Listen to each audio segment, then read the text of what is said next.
this party is good, that party is bad. But then you know what has happened in Bangladesh. Many of you may not even know what atrocities was committed in the streets of Dhaka and Chittagong and other places. I have few clips, and I don't know if you want to see, I can show you, but then you will not be able to sleep at night. So still, if you want to see, I'll show you later on. How did it all happen? The reason was that many of you might have read my articles, which come frequently in papers, and I said that if there is no fair election, and the election is skewed, and the election is not acceptable, then you produce hybrid democratic regime, and then it turns into autocracy. And that's exactly what has happened.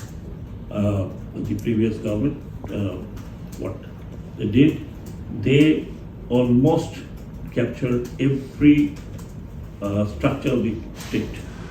Every structure of the state was in the hand of the Prime Minister alone, and she used to decide what is to be done and what is not to be done. The member parliaments and others was just showpiece. And then endemic corruption. Now that I'm sitting in a two ministry, I also, most of the time I give a statement that it's not, we say, pukur churi. It's a Prashanta Mahasagar churi. I mean, it was so deep. But apart from that, there was no hope of any democratic process to come back in Bangladesh, because all the way the election was manipulated. There were 3 elections held after 2009, which was the last bit of the elections which were acceptable internationally and of course internally.